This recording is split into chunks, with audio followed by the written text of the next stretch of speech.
अनेक जण सरकारमध्ये गेल्यावर किंवा खुर्चीत बसल्यावर हातात अधिकार आल्यावर बदलतात, त्यांच्या डोक्यात जातं.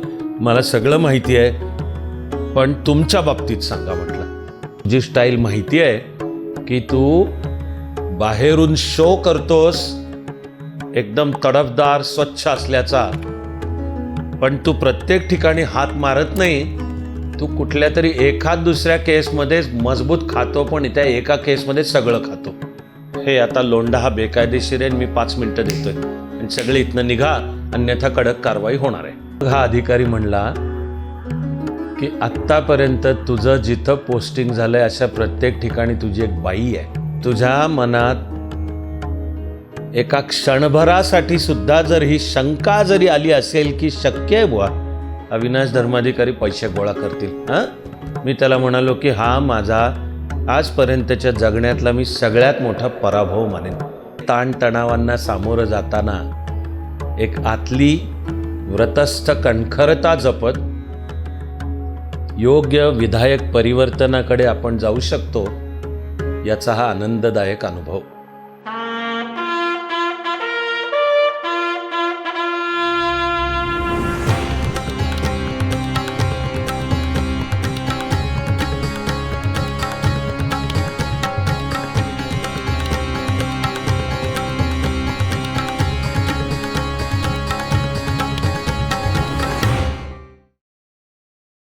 फलटणमधल्या माझ्या कार्यालयामध्ये बसलो होतो. अशी संध्याकाळ कलू लागली होती.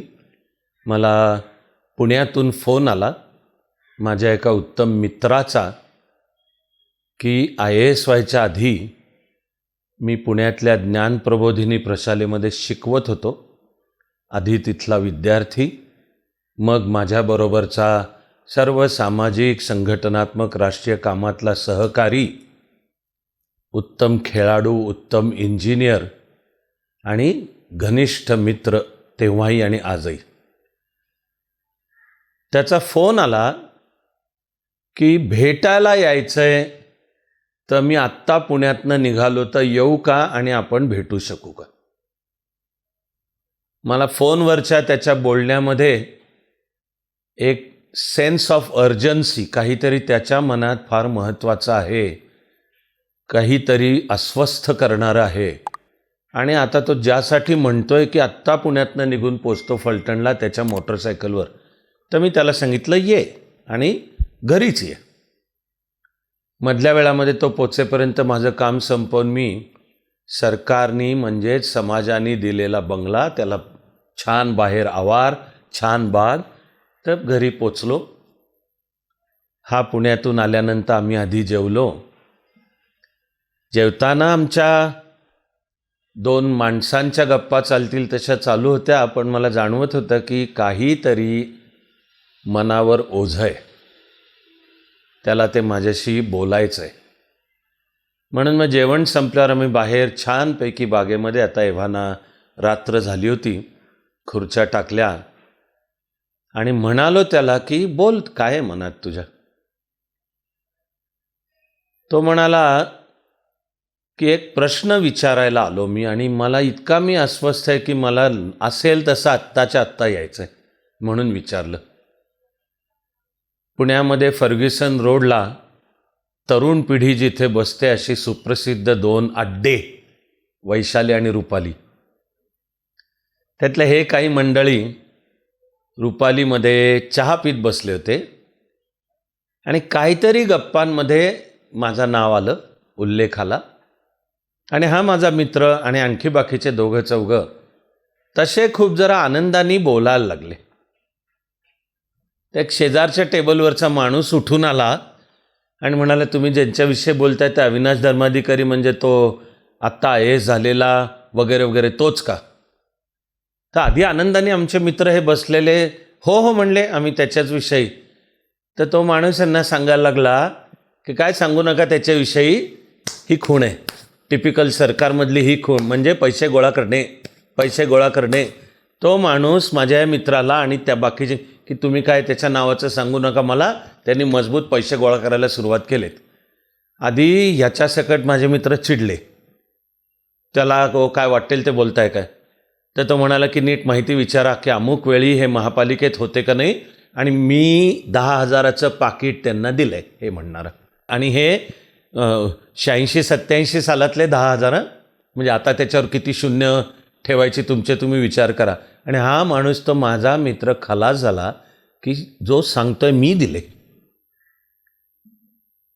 म्हणून त्यांनी मला तिथनंच फोन लावला होता की आत्ताच्या आत्ता भेटायला यायचं आहे. तर त्यांनी मला हे बसल्या बसल्या सगळं सांगितलं. आणि तो म्हणाला की अनेक जण सरकारमध्ये गेल्यावर किंवा खुर्चीत बसल्यावर हातात अधिकार आल्यावर बदलतात, त्यांच्या डोक्यात जातं. मला सगळं माहिती आहे, पण तुमच्या बाबतीत सांगा म्हटलं.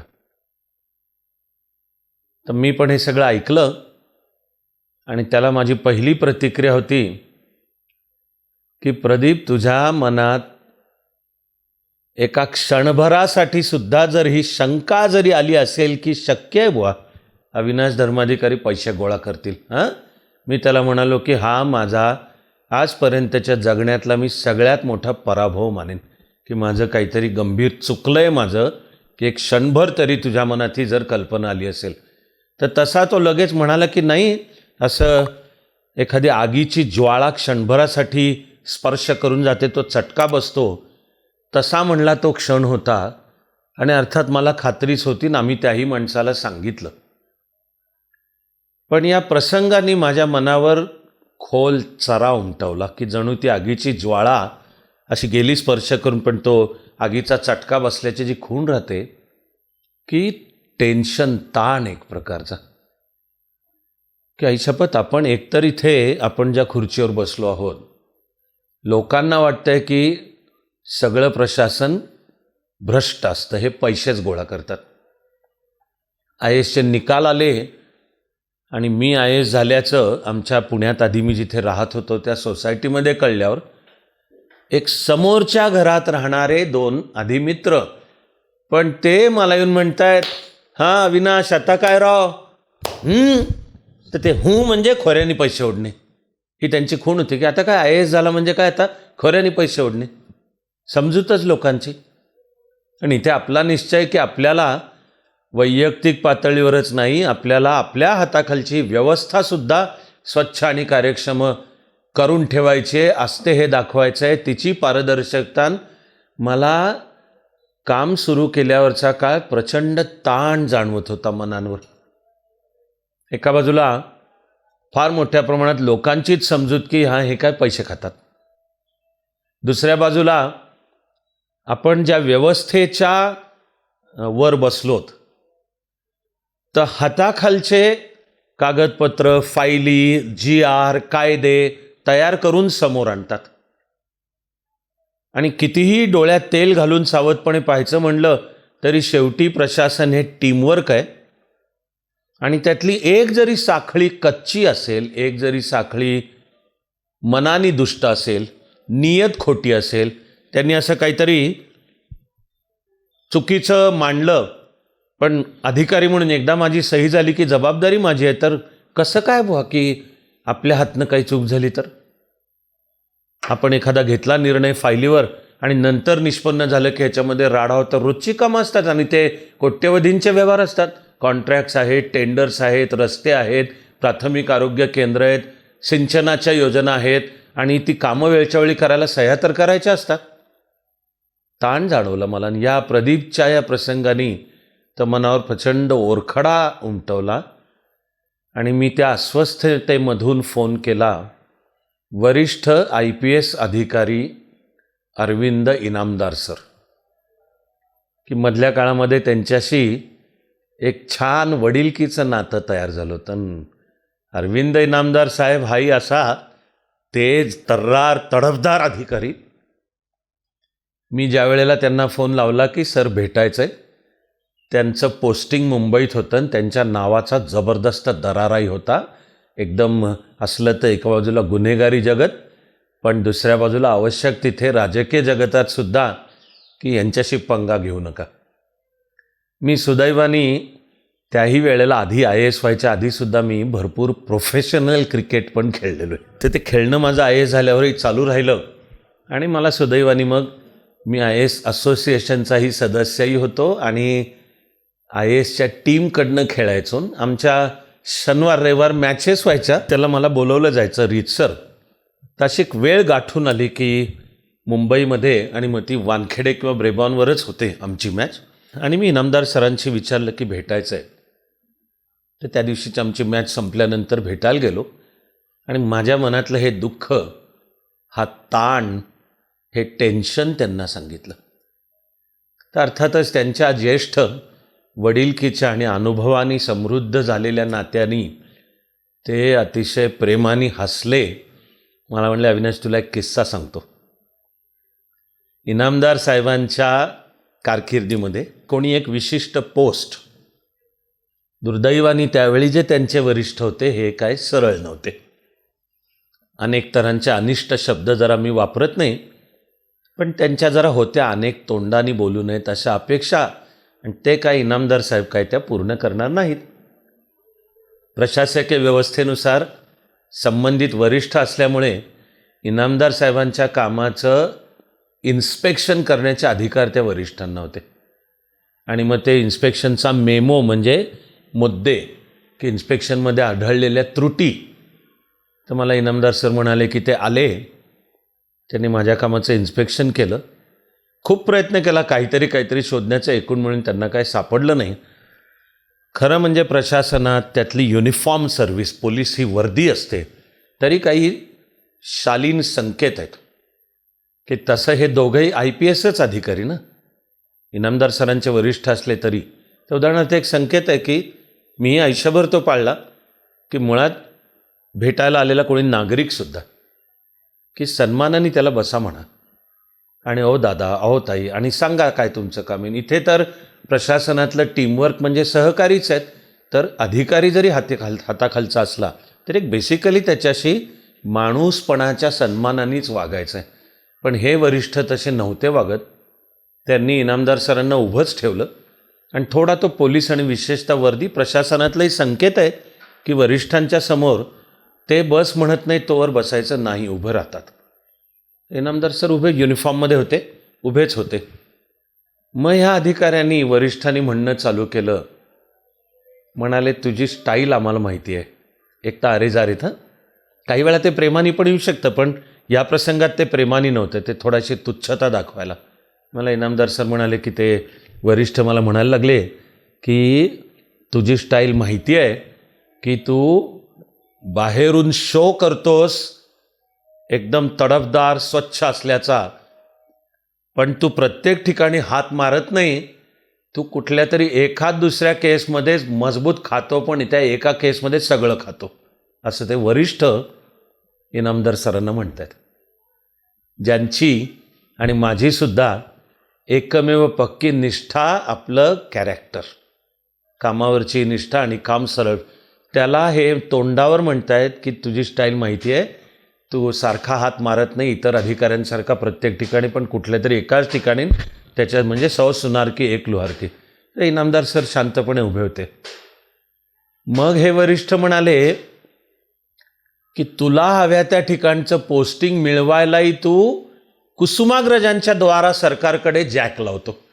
प्रशासनातलं त्याला शब्द फिल्डिंग लावणे की कोणतं असतं ते. काही वेळा अधिकाऱ्यांमध्ये भल्याबुऱ्या समज गैरसमजापायी की एक विशिष्ट पोस्टिंग कुठे कदाचित त्याचा सन्मान असेल, प्रेस्टीज असेल, पुढच्या करिअरसाठी आवश्यक असेल, दुर्दैवाने काही वेळा त्यामागच्या प्रेरणा अनिष्टसुद्धा असतात. तर हा वरिष्ठ इनामदार सरांना म्हणतोय की तुला जे पोस्टिंग हवं आहे त्यासाठी तू कुसुमाग्रज असं करायचं असतं. कुसुमाग्रजांचं नाव निघाल्यावर की मराठीतनं जागतिक साहित्यामधले सार्वकालिक श्रेष्ठ कवी, थोर माणूस.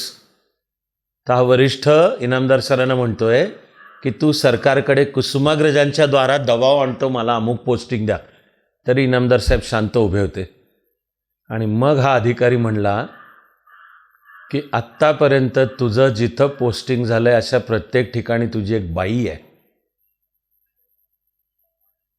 मला नाईलाज आहे ना हा कडक शब्द वापरूनच बोलणं आवश्यक आहे की किती बोलतायत हे गंभीर, की तो वरिष्ठच की खरं म्हणजे जो नीट नाही, ज्याच्या अपेक्षा आहेत त्या यांनी पूर्ण केल्या नाहीत, म्हणून त्यांना कॉर्नर कर आणि काही भलं बुरं वेडं वाकडं बालंट त्याच्या चारित्र्यावर संशय घेईन, बसायला सुद्धा सांगितलेलं नाही. हा म्हणतोय अधिकारी की तुझं जिथे जिथे पोस्टिंग झालं तिथे तिथे तुझी एक बाई ठेवली आहेस तू. मला इनामदार सर म्हणाले की इथपर्यंत मी उभा होतो, पुन्हा पोलीस आणि युनिफॉर्मची शिस्त आहे की वरिष्ठांसमोर असताना कॅप ठेवायची असते डोक्यावर. इनामदार साहेब मला म्हणले की ते जेव्हा मला म्हणाले की तुझ्या प्रत्येक पोस्टिंगच्या ठिकाणी तू एक बाई ठेवली आहेस, तर इनामदार साहेब म्हणले, मी कॅप काढली, टेबलवर ठेवली, बसलो खुर्चीत आणि अशी खुर्ची ओढून त्यांना म्हणालो की साहेब आपल्या बाईसाहेबांची तर काय हरकत नाही ना. असं वरिष्ठांना तोंडावर त्या वरिष्ठ अधिकारी चारित्र्यालाच हात घालतोय आणि न डगमगणारे इनामदार साहेब मग त्याला खमकेपणाने म्हणतायत की आपल्या बाईसाहेबांना तर काय हरकत. म्हणजे हे केवढं कडक आहे, ही दिली उलटी थोबाडीत ठेवून. इनामदार साहेब म्हणाले की जोपर्यंत आपण आपलं काम पक्केपणाने कणखरपणाने करतोय, कर नाही त्याला डर कशाची. आणि माझ्याही मनात या सगळ्या भावना होत्या, पण एक इनामदार साहेबांशी बोलल्यानंतरही ते मनामध्ये आणखीन पक्कही झालं. आणि सरळ मार्गी असणे, स्वच्छ असणे, कार्यक्षम असणे, म्हणजे जरासुद्धा दुबळेने लोक काही बोलतात. काही एक जे छान गाणं आहे किशोर कुमारनी गायलेलं, कुछ तो लोग कहेंगे, लोगों का काम है कहना. त्या गाण्यातले ते कोळे की सीता भी यहाँ बदनाम हुई आणि फिर क्यों लोगों की बातों से, दुनिया की बातों से, म्हणजे कशाला आपण दुःख बाळगायचं. पण आहे ते स्टँडर्ड आहे, आपल्या स्वतःच्या कामाचा दर्जा आणि कार्यक्षमता उत्तम पाहिजे. आता प्रांताधिकारी म्हणूनच्या कामामधला एक महत्त्वाचा भाग असतो जमीन आणि त्याविषयीचे विविध कर नीट गोळा करणे गाव पातळीपासून. आणि माझ्या हाताखालच्या 4ही तालुक्यांचा तो रिपोर्ट दर महिन्याला कलेक्टर साहेबांना द्यायचा असतो. त्याची पण एक सरकारी शिस्त आहे आणि दर तिमाहीची सरकारी पद्धतीने टार्गेट्स ठरलेले आहेत की एप्रिल मे जून मध्ये समजा आखलेल्या उद्दिष्टाच्या 16% तुमचं पूर्ण झालं पाहिजे. पुढची दुसरी तिमाही जुलै ऑगस्ट सप्टेंबर 21% झालं पाहिजे. आणि मग खरं हे बरोबर आहे की कर गोळा आणि हे सगळं शेवटच्या 2 तिमाहींमध्ये होतं, पण ती दर तिमाही अखेरची उद्दिष्ट ठरली आहेत की तुमचं करसंकलन किती झालं पाहिजे. आणि मी गाव पातळीपासून डेटा, ती शासकीय शिस्त आहे नीट, तर त्याचे तक्ते नीट पाठवत होतो. वस्तुस्थिती ही आहे की माझे आकडे कमी निघत होते, उद्दिष्ट पूर्ण होत नव्हतं. आणि मला पुन्हा त्याचंसुद्धा टेन्शन वाटत होतं की हे कसं काय. एका तर मीटिंगमध्ये सौम्यपणेच पण कलेक्टर साहेब म्हटले सुद्धा की फक्त फलटण सब डिव्हिजनचे आकडे जरा मागे पडत आहेत, पण त्यामुळे आपल्या जिल्ह्याचे, कारण जिल्हाधिकाऱ्यांनी विभागीय आयुक्तांकडे पाठवायचे असतात. तर मी काळजीत होतो. मीटिंग संपल्यावर वैयक्तिक त्यांना भेटून म्हणलं, सर मी जरा ह्याची कारणं शोधतो, पण अर्थातच की परफॉर्मन्स आणि माझं काम 100% ठरलेल्या मुदतीत म्हणजे 31 मार्चपर्यंत. फलटणला परत येऊन जरा शोधलं, मला 2 गोष्टी सापडल्या. एक म्हणजे दुर्दैवाने अनेक वेळा सरकारी यंत्रणेमध्ये आकड्यांचे खेळ होतात की द्यायचे ठोकून आकडे. आणि पहिल्या तिमाही अखेर 16% असेल ना, काहीतरी जुगाड करून काहीतरी आकडे इकडचे तिकडचे करून असा एक तक्ता मांडायचा की झालेत 16% आणि मग झालेत 21% वगैरे. आणि मी सरळ बॅटिंग करत होतो की खरंच गाव पातळीला जेवढा महसूल जमा झाला आहे, तलाठी मला भरून कळतोय, त्याच्या नीट बेरजान त्या कळवतो. एका बाजूला हे आहे, दुसऱ्या बाजूला अर्थात मला लक्षात आलं की आपल्या हाताखालच्या 4 तालुक्यांचा एक मोठा पट्टा रब्बी पट्टा आहे. तर खरीप हे मुख्यतः मग आपला भारताचा मुख्य मान्सून जून जुलै ऑगस्ट. पण जर माझ्या हाताखालच्या 4 तालुक्यांचा शेतीविषयक मुख्य पट्टा रब्बी असेल तर शेतीची पिकं त्या काळात येणार आणि महसूल मग त्या काळात गोळा होणार. त्यामुळे माझा महसूल थोडा उशिराने गोळा होत असला तरी त्याचं मला लॉजिक लक्षात आलं. मग मी अर्थात पुढच्या मीटिंगमध्ये कलेक्टर साहेबांना सांगितलंच की 31 मार्चला माझं 100% टार्गेट पूर्ण असेल, खपणार नाही मलाही त्याच्या अलीकडे असलेलं, पण पूर्ण झालंसुद्धा. प्रशासन चालवताना जे अनेक तऱ्हांच्या गुंतागुंतीत लक्ष घालावं लागतं, जमिनीवरचं वास्तव कळावं लागतं आणि त्यांनी प्रशासनावर पकड येऊन मग सांगता येतं की हे माझ्यावर सोपवलेली जबाबदारी मी माझी ठरलेल्या वेळामध्ये पूर्ण करतोय, करू शकतोय का नाही ते. तिथे फलटण तालुक्यातच 2 साखर कारखाने होते. त्यातला एक फलटणचा श्रीराम सहकारी आणि दुसरा तरडगावला न्यू फलटण शुगर, तो थोडा खाजगी क्षेत्रातला होता. पण दुर्दैवाने सहकार क्षेत्रामध्ये प्रत्येक सहकारी संस्था आणि थेट गाव पातळीपर्यंत एकूण प्रचंड राजकारण, प्रचंड गटबाजी तेव्हाही होती, आजही आहे. तो जो साखरेचा गळिताचा हंगाम चालू होतो, बॉयलर प्रज्वलन असतं, त्यानंतर मग कोणते ऊसाचे शेतकरी भागधारक शेतकरी आहेत आणि कोणते नाहीत. आणि मग आधी त्या भागधारक शेतकऱ्यांचा ऊस घ्यायचा. ऊसाचा शेतकरी टेन्शनमध्ये असतो की शेतामध्ये ऊस तरारून आल्यावर तो विशिष्ट काळातच कापला जावा लागतो, तर उतारा चांगला मिळतो. आणि जर तो शेतात तसाच उभा राहिला तर हळूहळू त्याचा उतारा कमी, त्याचा तोटा शेतकऱ्याला आहे.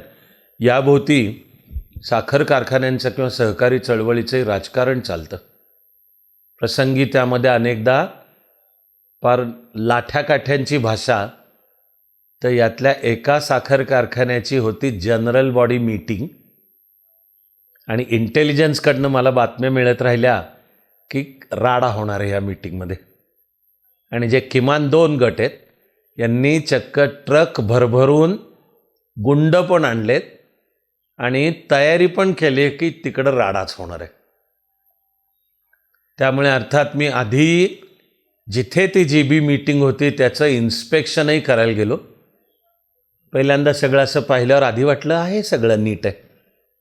मग मी डोक्यात ताडून पाहत होतो की हे वरकरणी दिसायला तर सगळं नीट दिसतंय, पण मला गुप्त वार्ताचे अहवाल आहेत की ह्याच्यात राडा करण्याचे आहेत. मग मी विचार करत कसे करत असतील असं चिंतन करत जरा उभा होतो.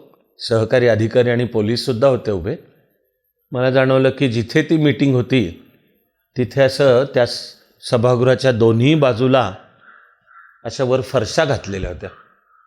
मला जाणवलं की त्याचं काहीतरी झाकलं आहे, नुसतं फरशा आहेत, वाटतंय की असं ते सपाट जागा आहे पण काहीतरी झाकलं आहे. म्हणून मी सहज म्हणलं की ती वरची एक फरशी काढ रे बाजूला. तर ती फरशी काढल्यावर होत्या खाली लाठ्या काठ्या, म्हणजे तयारी आणि कशी माणसं मीटिंगमध्ये घुसवायची.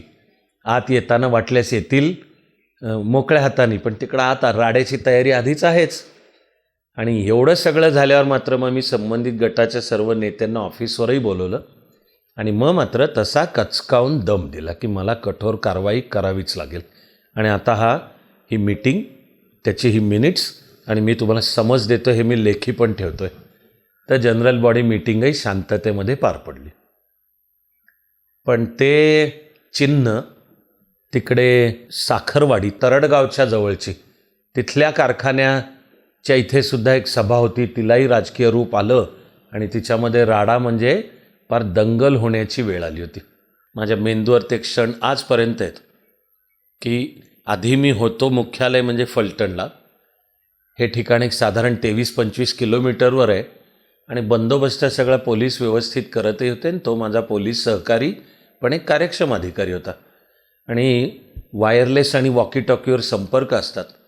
तर ते मला जागेवरचे रिपोर्ट्स येऊ लागले की असा क्षणाक्षणाला ताण वाढत चालला आहे. आणि ज्या हॉलमध्ये ती जनरल बॉडी मीटिंग होती, तर ज्या एकांचा त्या संस्थेवर ताबा आहे त्याच्या दुसरा गट, तर एक गट आमदाराचा होता आणि एक पंचायत समितीच्या सभापतीचा होता. तर संस्थेवर ताबा आमदाराच्या गटाचा होता, पण सभागृहामध्ये सभापतीच्या गटाची माणसं अशी पहिल्या 8-10 रांगांमध्ये आधीच येऊन जागा बळकावून बसलेली होती. योजना ही की तिकडं व्यासपीठावर सभा चालू होऊ देत, सभेचं कामकाज राडा करायचा. आणि जो ताण वाढत गेला सभेमध्ये राडाही चालू झाला. पोलिसनी थांबवायचा त्यांचा DYSP सकट प्रयत्न, तर ते एवढं वाढत गेलं की पोलिसला सुद्धा हातापायी झाली, पोलिसची वर्दीशी हातापायी झाली. आणि जरा हे वाढत्या ताणाचे रिपोर्ट्स आल्यावर अर्थात मी सरकारने दिलेल्या गाडीने फलटणून निघालो. म्हणजे मेंदूर आजपर्यंत प्रतिमा आहे. की असा बॅकग्राऊंडला कारखाना, त्याच्या पुढे असलेला हॉल, तिकडे सभा चालू, पण आरडाओरडा लांबपर्यंत ऐकू येत होता. हॉलच्या बाहेरसुद्धा लोकांचे घोळकेच्या घोळके, आणि अशी माझी जीप तिकडे येते आहे. मी दखल घेतली की काही मोटरसायकल्सची टाकीची झाकडं उघडली आहेत आणि अशी आता काडी त्याच्यात टाकायची, म्हणजे पेटवून देण्याचीच योजना. मग मात्र मी माझ्या ड्रायव्हरला सांगितलं की हॉर्न वाजव, काढायचं नाही, आणि अशी गाडी की वेगाने लोकांना वाटलं पाहिजे ती गर्दीत आत येणार आहे. तर माझ्या ड्रायव्हरनी खरंच तशी नेली. लोक बाजूला झाली आणि माझी जीप त्या ऐन गर्दीच्या मध्यभागी, आणि हा जो थोडासा अनपेक्षित धक्का आहे त्यांनी असे जे त्या काड्यांचे हातही तसेच थांबले. आणि मग मी त्या जीपच्या बॉनेटवर चढून घोषणा केली. ते कायद्याची सगळी व्यवस्था आहे की हे आता लोंढा हा बेकायदेशीर आहे, मी 5 मिनटं देतो आहे आणि सगळे इथनं निघा, अन्यथा कडक कारवाई होणार आहे. एक संभाव्य दंगल, जाळपोळ त्यातनं टाळली आणि आपल्या बाजूने आपण आपलं काम नीट केलं याचा आनंद. फलटण भागातनं पालखी पण जाते, हे मी माझ्या आनंदाचा विषय मानतो की तिकडे निरेवरनं येणारी लोणंदपाशी येते माझ्या उपविभागात, आणि मग फलटणमधनं पुढे ती पंढरपूरकडे रवाना होते. तर फलटणला प्रांताधिकारी म्हणून काम करण्याच्या काळात पालखीचं व्यवस्थापन अर्थात माझ्यासाठी अत्यंत आनंददायक विषय. मी ज्ञानोबा तुकोबाचा शिष्यच आहे, वारकरी आहे, आणि आपल्या वाट्याला ते पवित्र कर्तव्य आलं याचासुद्धा आनंद. आणि एका बाजूला तो देवाधर्माचा ज्ञानोबा तुकोबांनी सांगितलेला खरा अर्थ मांडतानाच प्रशासकीय अधिकारी या पदावरून मला गाव पातळीला असलेल्या काही अंधश्रद्धांशी मुकाबला करायला संधी मिळाली.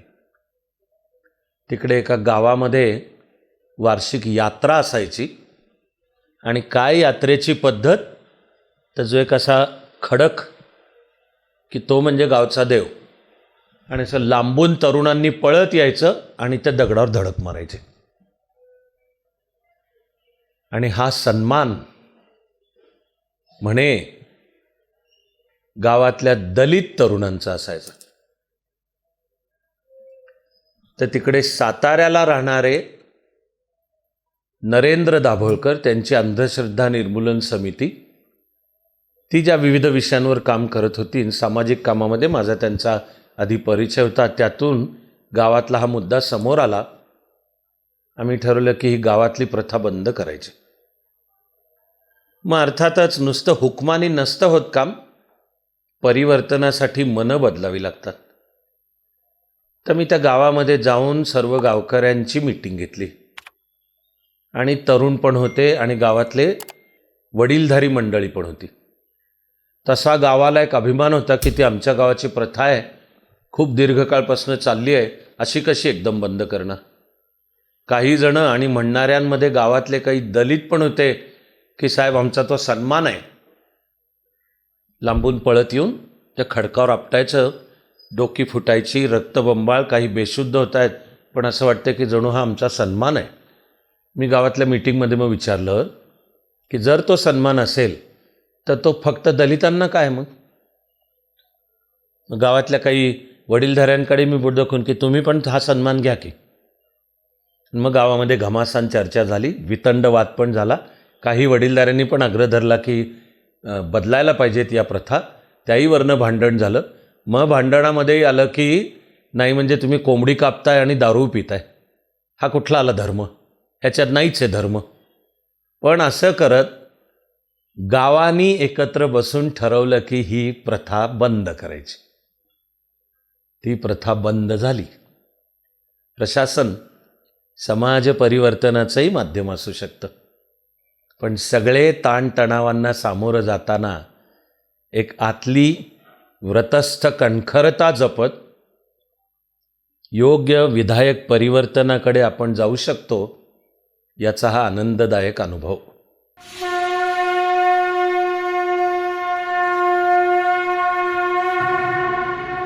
जरी एक अश्रू पुसायास आला, तरी जन्म काहीच कामास आला.